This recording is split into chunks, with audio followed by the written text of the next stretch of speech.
Fernandes to Saudi Arabia be back on. Now, we know he rejected Saudi earlier in the window, but Saudi club Al Ittihad are in for Bruno.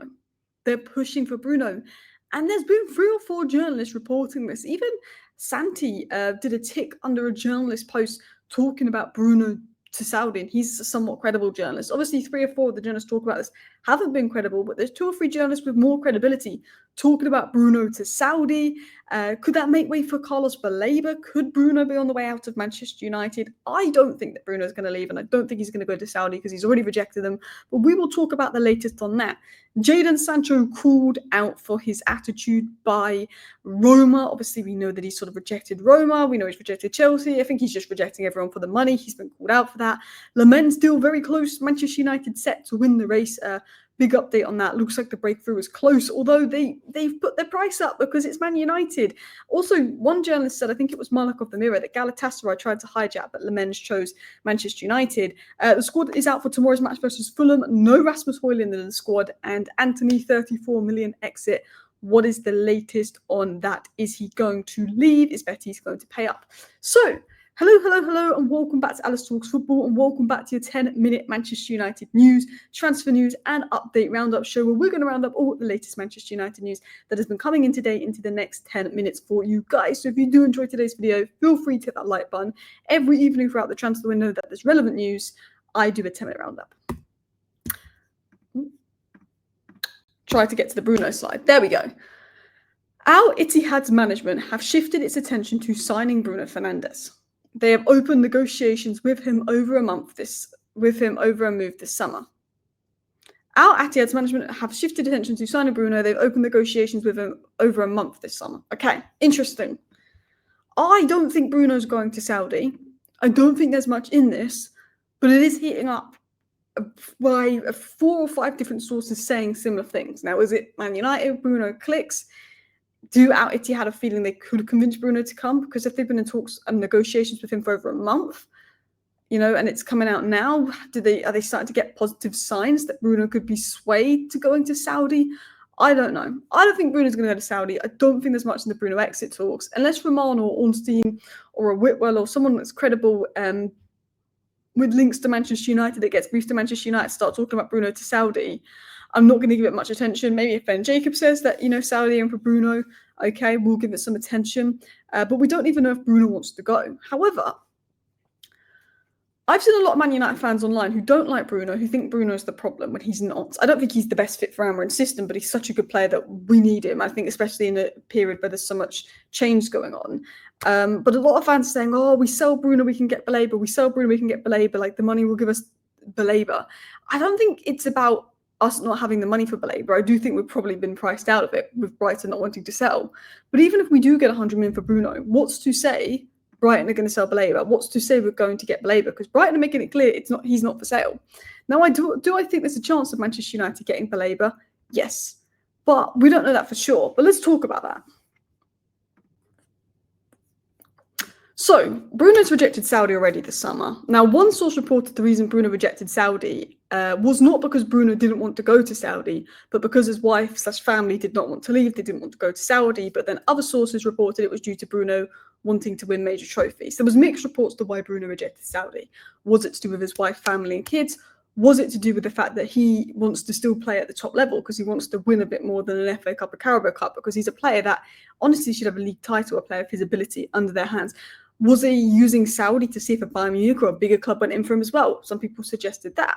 So I think Bruno going to Saudi will be hard. No one knows the exact reason why he rejected Saudi, but there's 2 mixed reports coming out. However, a lot of people were saying, and a lot of people have been complaining, that Man United didn't force Bruno out, which I think is crazy. Man United rejected the opportunity to get 100 million for Bruno. Man United never rejected the opportunity to get 100 million for Bruno. Bruno decided he didn't want to move. He wanted to stay at Man United. And Ruben Amorim and Man United praised Bruno for that. And a lot of people are now saying we should push Bruno out, which I think is crazy. Look, does Bruno fit Amorim's system? No, he doesn't. But Maino's still young, raw in his development. We don't know how he's going to do under Amorim. Casemiro and Ugarte, the only other midfield options. Okay, even if selling Bruno allows us to bring Baleba in, we're still going to need a midfielder to replace Bruno with, which will be very difficult to do, and that probably won't be possible till next summer. And I think with a squad that's had so much change, that needs a leader, needs a captain, needs someone with experience, needs someone to pull us through bad moments, we need Bruno. Does he suit the pivot under Amorim? No. Does he suit the 10 under Amorim? No. But is he such a good player that he 9 times out of 10 is the guy that saves us on the pitch, but yes, has the odd bad game?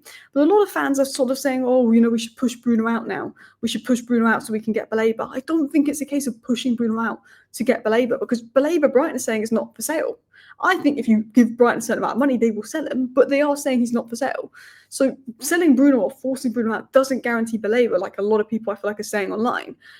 Could it open the door for Baleba? Potentially, if we get 100 million for Bruno, I believe we'd fully go in for Carlos Baleba, and I think we'd also go in for Adam Wharton. But we just don't know if we can get them this summer. I just think Bruno would be a bigger miss than people think. I wouldn't sell Bruno.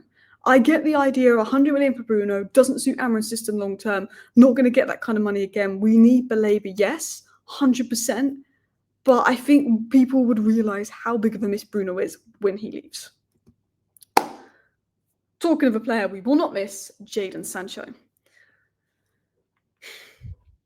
So the AS Roma sporting director said this on Sancho: he doesn't have the right motivation to come.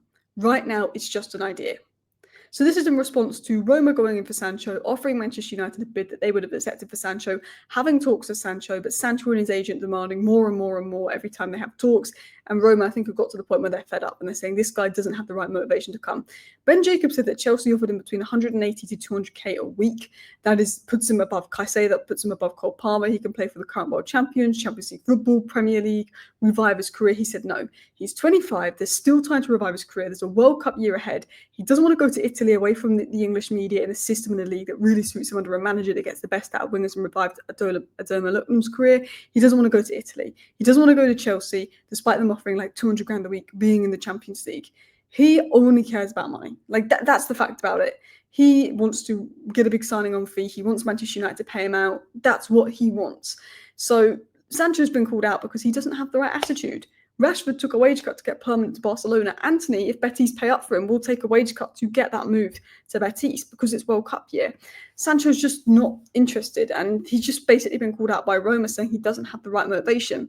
And it's sad because I think Sancho would have been very good at Roma, but I think he wants us to pay some of his wages for him to have another year on loan so we can run down his contract and get a big signing on bonus at the next club he goes to.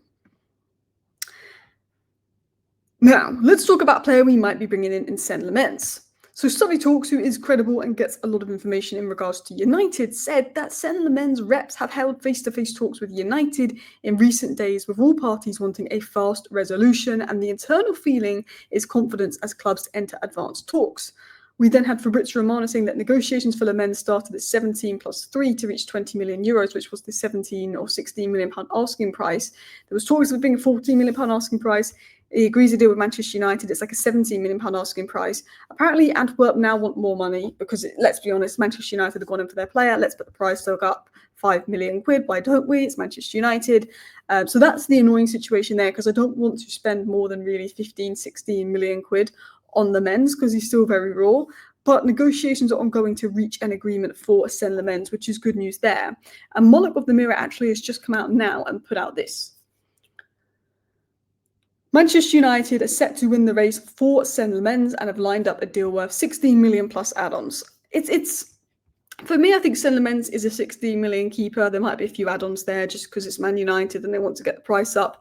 But look, I'm happy. I don't think he comes in right away and dethrones Onana.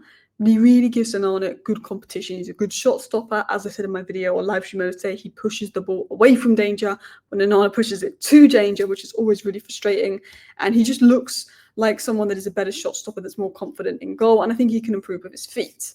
Diving into the Manchester United squad, because we play Fulham tomorrow, and I really want some 3 points and just a good performance. I think Arsenal, there was good performance. We didn't get the 3 points. If we can get both the 3 points and good performance, I will be happy.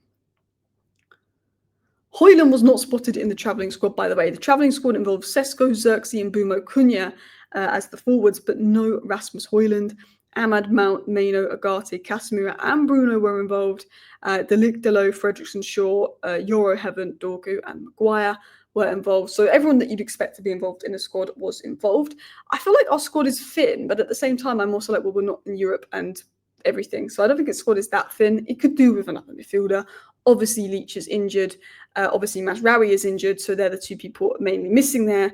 But yeah, decent squad going into it. And then last but not least, Court Offside did say that Antony is pushing for a move to Betis, but United are holding firm on their 34 million asking price, which obviously Betis don't want to pay. But Romano has said today that talks have reopened. So let's see what happens with Antony. If we can get Antony, Sancho, Højlund, Garnacho, if we can get them all out the door, that would be great. And if we could keep Bruno and get Baleba to come in, that would be even better. Thank you for watching. Bye.